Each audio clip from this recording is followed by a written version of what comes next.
नेपाल की सर बात कर लें तो वहाँ पर राजशाही के समर्थन में जिस प्रकार की भीड़ सड़कों पर उमड़ रही है, उससे क्या संदेश मिल रहे हैं?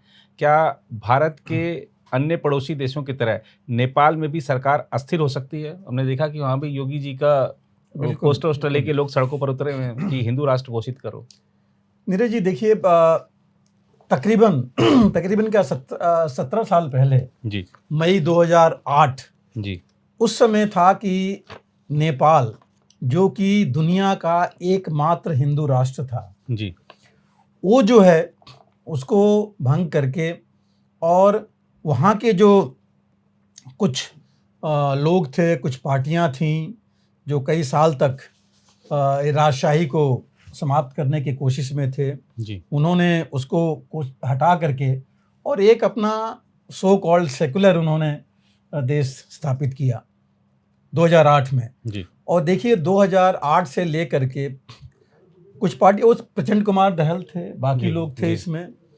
उन्होंने अपना कॉन्स्टिट्यूशन बनाना था और उससे पहले राजशाही में भी कुछ गलतियां हुई थी। जी, किंग यही थे ज्ञानेंद्र जी, शाह, जी, जो उन्होंने अपने कुछ लोगों को मारा, फिर वो बन गए थे अपने आप जी, को किंग घोषित किया था, जी, मोनार्क या जी, शाह घोषित किया था, जी, लेकिन नहीं चल पाए लोगों के विरोध के सामने। ऐसे जो विरोध ऑर्गेनाइज किया गया और उनको सत्ता छोड़नी पड़ी, जी, त्यागनी पड़ी और ये लोग दूसरी पार्टियां आई जिन्होंने 2008 में आए और उन्होंने कहा कि हम नया कॉन्स्टिट्यूशन बनाएंगे अपना, जी, लेकिन 7 साल तक नहीं बन पाया, 2015 में बना। जी, और उसके बावजूद भी देखिए आजकल की हालात क्या हैं वहाँ। जी, 2000 आप 24 अगर आप ले रहे हैं तो 2024 में उस समय अगर आप बात कीजिए, 2008 से भी अगर आप लीजिए जी, तो इन 16 सालों में 13 सरकार बन चुकी हैं जी, नेपाल में। जी,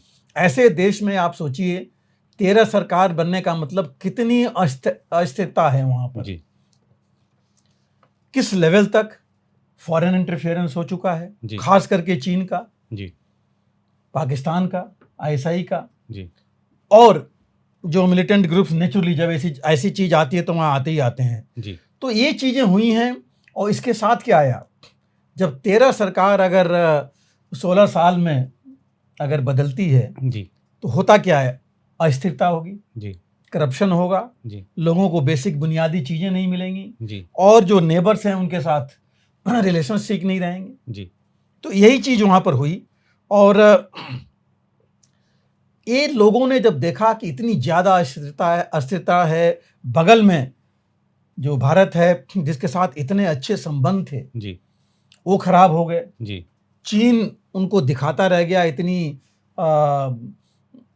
चीजें कि हम आपके लिए ऐसे कर देंगे वैसे कर देंगे, हुआ कुछ नहीं जी, इतने सालों में। जी, और इनकी जो जमीनी बेसिक बुनियादी चीजें हैं जी, वो नहीं मिल पा रही हैं। जी, तो मतलब उनका जीडीपी बिल्कुल कम हो गया। जी, अभी आईएमएफ, इंटरनेशनल मॉनेटरी फंड ने बताया है जी, कि कितने बुरा हाल है उनके, जी, इन्फ्लेशन बढ़ गया है।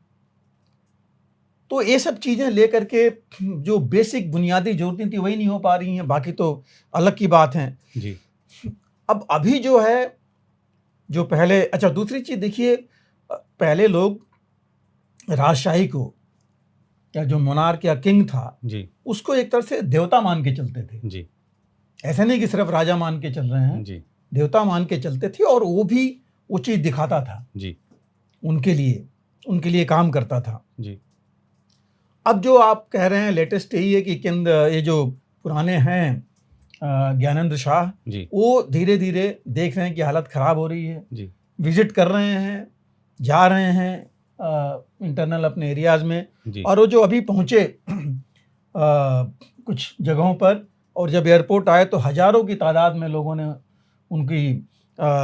उनको बोला बल्कि जी, कि राजा वापस आइए और देश को बचाइए। जी, ये सब चीज़ें लेकर के लोग बोल रहे हैं, उनको जी, समर्थन दे रहे हैं। और मेरे ख्याल से ज्ञानेंद्र शाह भी शायद पूरे देश में भ्रमण कर रहे हैं, जी, देखने के लिए कि लोगों की नब्ज टटोल रहे हैं जी, कि क्या हालत है, कैसे हैं। जी, और बहुत ज़्यादा इनस्टेबिलिटी है, लोगों के पास नौकरियां नहीं हैं। जैसे मैंने कहा फॉरेन इंटरफेरेंस बहुत ज़्यादा हो गया है जी और उसकी वजह से लोगों को प्रॉब्लम होती ही है। जी तो ये जो लोग तो ये कह रहे हैं कि देखिए कानून जो बना है वो कानून आम पब्लिक के लिए उनके ऊपर है। जी जितने नेता और बाकी उनके छुटभैये घूम रहे हैं उनके ऊपर कोई कानून ही नहीं है। जी तो कह रहे हैं कम से कम राजशाही आएगी तो कानून तो सबके लिए बराबर होगा। जी तो इन सब चीज़ों को ले करके लोग चल रहे हैं। और अब जैसे लोग इतने ज़्यादा फेडअप हैं ये देख करके कि वही 15-16 साल में देखिए 13 सरकार, मतलब सब अपने अपने लिए कर रहे हैं, जी अपने अपने स्वार्थ को लेकर के चल रहे हैं। और जो लोग वो है कि मतलब कुछ इंटरव्यूज आए हैं कि जो लोग पहले विरोध में थे जी 2008 में, जो राजशाही का खात्मा चाहते थे, वो भी अब वापस आए कि हमने गलतियां की जी और हम दोबारा राजशाही वापस चाहते हैं। जी तो ये हालत वहाँ पर आ रही है।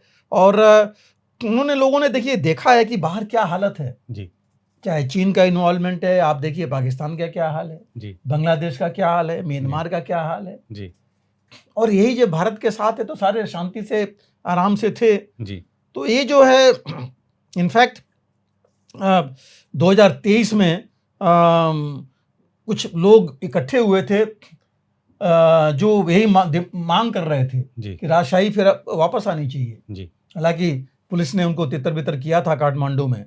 तो ये जो अभी संडे की बात है, जी रविवार को जो ये चीज़ हुई, और इसीलिए लोग जो है चाहते हैं कि ये राजशाही वापस आए। जी और अगर ये मूवमेंट होता रहा तो दिन दूर नहीं है कि ये मुमकिन हो जाएगा और लोगों की ज़िंदगी जो अभी बिल्कुल बदतर हो चुकी है वो धीरे धीरे ऊपर जाएगी। जी और जो लोग चाहते हैं, अगर लोग चाहते हैं तो ये संभव हो सकता है, जी क्योंकि जिस हालत में करप्शन और बाकी चीज़ों से लेके लोग बिल्कुल ही फेडअप हो गए हैं अभी वहाँ पर।